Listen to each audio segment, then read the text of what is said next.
Bonjour, donc j'ai de nouveau envie de faire des vidéos pour m'exprimer sur la crise sanitaire, vu qu'il se passe beaucoup de choses, il y a beaucoup de choses à dire.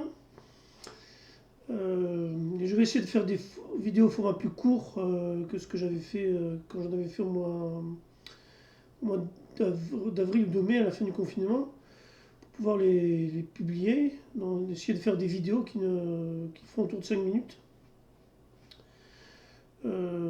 Donc là, je vais d'abord essayer de parler sur la question du complotisme.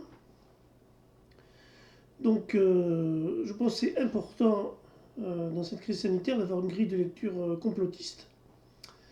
On ne peut pas comprendre. Les médias reprochent tout le temps, enfin, ceux qui critiquent d'être complotistes. Moi, mon point de vue est différent et de dire qu'on ne peut pas comprendre vraiment cette crise sanitaire si on n'est pas complotiste et que le complotisme est nécessaire pour comprendre en fait ce qui se passe. Donc, d'après ce que nous disent le gouvernement et les médias, on a le gouvernement qui est forcé de prendre des mesures qui sont parfois difficiles, qui peuvent avoir des conséquences difficiles sur la population. Il est obligé de réagir face à une épidémie qui existe objectivement.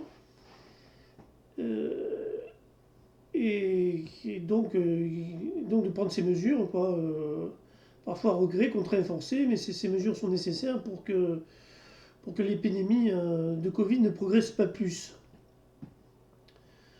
Donc je pense qu'il faut vraiment comprendre que c'est pas comme ça que ça marche et que le Covid existe pour que le gouvernement puisse prendre ces mesures.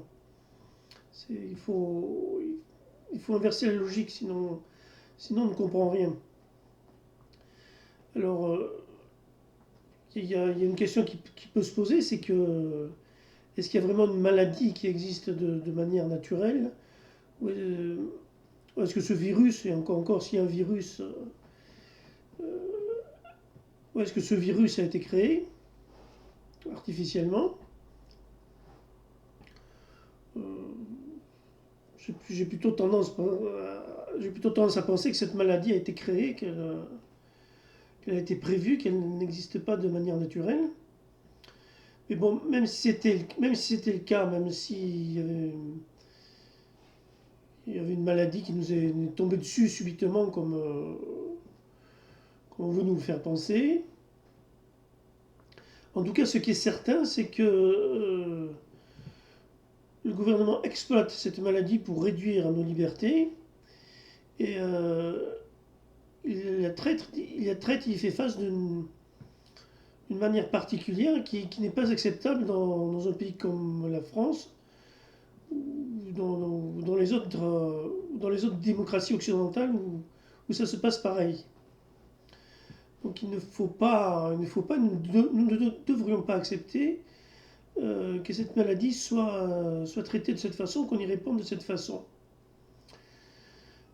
Bon, c'est vrai, il y a eu le fait que le Covid est né d'abord en Chine, qui est une dictature.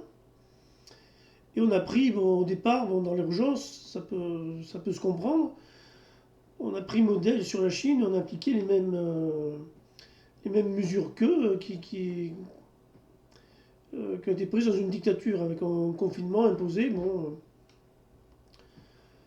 ça pouvait à la limite se comprendre au moment du premier confinement où on a été pris de court.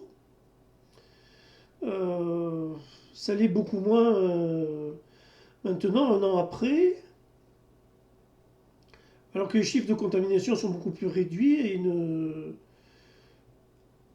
ne justifient pas forcément des mesures aussi coercitives. Il y aurait bien d'autres façons d'y répondre de manière plus démocratique qui aurait sa place dans un pays démocratique comme le nôtre.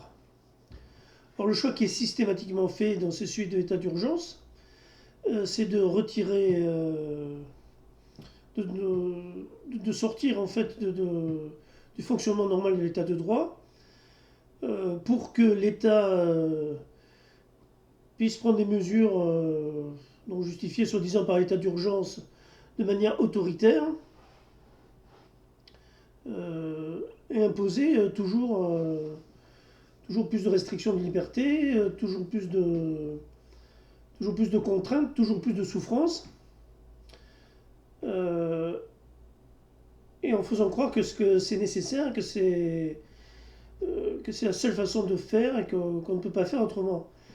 Ça, ça rappelle un peu l'idée de la pensée unique, hein, qui était appliquée avant dans le domaine économique. Donc ça fait 30 ans qu'on nous dit euh, qu'on mène une politique qu'on est obligé de mener parce que c'est la seule possible. D'accord, il y a le chômage, tout ne va pas bien, mais que la politique qu'on mène au niveau économique est la seule possible. Et là, c'est un peu la même chose qui se passe. Il y a vraiment une pensée unique, une seule façon de traiter les choses, et donc on n'a pas le droit de s'écarter de ça. Tous ceux qui font mine de la critiquer sont des complotistes. Et il y a vraiment qu'une pensée unique pour faire face à cette crise. Et c'est extrêmement dangereux.